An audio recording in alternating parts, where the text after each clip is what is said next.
आज हम लोग पढ़ेंगे श्रम विभाजन और जाति प्रथा का प्रश्न और उत्तर। इसमें पहला प्रश्न है, लेखक किस विडंबना की बात करते हैं, विडंबना का स्वरूप क्या है। लेखक किस विडंबना की बात करते हैं, विडंबना का स्वरूप क्या है। इसका उत्तर होगा, लेखक जाति प्रथा से संबंधित विडंबना की बात करते हैं और इस बड़ी विडंबना का स्वरूप जाति प्रथा है। दूसरा क्वेश्चन है, जातिवाद के पोषक उसके पक्ष में क्या तर्क देते हैं। तो इसका उत्तर होगा, जातिवाद के जितने भी पोषक व्यक्ति हैं वे जातिवाद के पक्ष में यही तर्क देते हैं कि आधुनिक सभ्य समाज के लिए कार्य कुशलता के आधार श्रम का विभाजन जरूरी होता है और यह श्रम का विभाजन किसी भी स्थिति में समाज के लिए सफल नहीं होता है, ऐसा भीमराव अम्बेडकर बोलते हैं। तो जातिवाद के पोषक उसके पक्ष में क्या तर्क देते हैं, इसका उत्तर यह होगा, जातिवाद के पक्ष में दिए गए तर्कों पर लेखक की प्रमुख आपत्तियां क्या है। जातिवाद के पक्ष में दिए गए तर्क पर लेखक की प्रमुख आपत्तियां इस प्रकार है कि जातिवाद के पक्ष में दिए गए तर्कों पर लेखक की प्रमुख आपत्तियां यही है कि जातिवाद से तो श्रम का विभाजन होता ही है, साथ साथ श्रमिकों का भी विभाजन हो जाता है। डॉक्टर भीमराव अम्बेडकर बोलते हैं कि जातिवाद से श्रम का तो विभाजन होता ही है, श्रमिकों का विभाजन भी हो जाता है, जिससे ऊंच नीच का भेद उत्पन्न होता है। यही भीमराव अम्बेडकर का बोलना है। चौथा प्रश्न है, जाति भारतीय समाज में श्रम विभाजन का स्वाभाविक रूप क्यों नहीं कही जा सकती। प्रश्न है कि जाति भारतीय समाज में श्रम विभाजन का स्वाभाविक रूप क्यों नहीं कही जा सकती। तो इसका उत्तर होगा, जाति भारतीय समाज में श्रम विभाजन का स्वाभाविक रूप नहीं कहा जा सकती क्योंकि यह मनुष्य की रुचि पर आधारित नहीं है। स्वाभाविक रूप होने के लिए जरूरी है कि मनुष्य अपने रुचि के अनुसार अपने पेशे का चुनाव स्वयं कर सके। समझ गए इसका उत्तर। जाति भारतीय समाज में श्रम विभाजन का स्वाभाविक रूप क्यों नहीं कही जा सकती, इसलिए नहीं कही जा सकती क्योंकि यह जो है रुचि के आधार पर नहीं होता है, इसलिए इसको नहीं कहा जा सकता। शॉर्ट में, जाति प्रथा भारत में बेरोजगारी का एक प्रमुख और प्रत्यक्ष कारण कैसे बनी हुई है। तो इसका उत्तर लेखक देते हैं कि यह बात बिल्कुल सत्य है कि भारत में बेरोजगारी का एक प्रधान कारण जाति प्रथा है। जाति प्रथा मनुष्य को जीवन भर के लिए एक ही पेशे में बांध देती है। जाति प्रथा मनुष्य को एक ही पेशे में बांध देती है, चाहे वह पेशा उस व्यक्ति के लायक हो अथवा न हो। प्रतिकूल परिस्थिति में भी वह पेशा परिवर्तन नहीं करता और ऐसे भी देखा जाए तो हिंदू धर्म की जाति प्रथा पेशा परिवर्तन की अनुमति नहीं देता है। भीमराव अम्बेडकर बोलते हैं कि ऐसे भी देखा जाए तो हिंदू धर्म की जो जाति प्रथा है ऐसे पेशा परिवर्तन की अनुमति नहीं देता, फलता हुआ व्यक्ति बेरोजगार की चपेट में आ जाता है। इस प्रकार जाति प्रथा जो है बेरोजगारी का एक प्रमुख कारण है। 6 क्वेश्चन है, लेखक आज के उद्योगों में गरीबी और उत्पीड़न से भी बड़ी समस्या किसे मानते हैं और क्यों।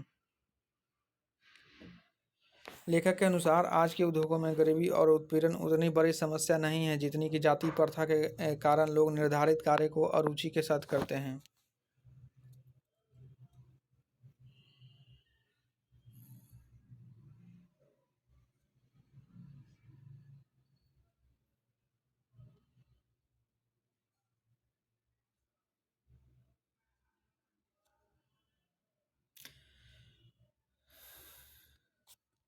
जाति प्रथा के कारण लोग निर्धारित कर्म को अरुचि के साथ करते हैं। अरुचि पूर्वक काम करने से वह काम टालू बन जाता है और ऐसी स्थिति में कार्य कुशलता नष्ट हो जाती है तथा मनुष्य निष्क्रिय बन जाते हैं।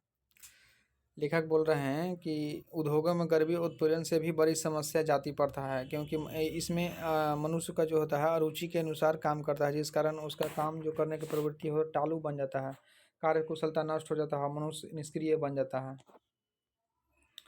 7वां प्रश्न है, लेखक ने पाठ में किन पहलुओं से जाति प्रथा को एक हानिकारक प्रथा के रूप में दिखाया है। तो इसका उत्तर होगा कि लेखक ने प्रस्तुत पाठ में यह स्पष्ट किया है कि जब किसी कार्य को मनुष्य अरुचि पूर्वक करते हैं तो धीरे धीरे कार्य कुशलता भी समाप्त हो जाती है। इससे उस मनुष्य का आर्थिक पहलू भी प्रभावित हो जाता है, उसकी आर्थिक स्थिति कमजोर हो जाती है, इसलिए लेखक ने जाति प्रथा को एक हानिकारक प्रथा के रूप में देखा है।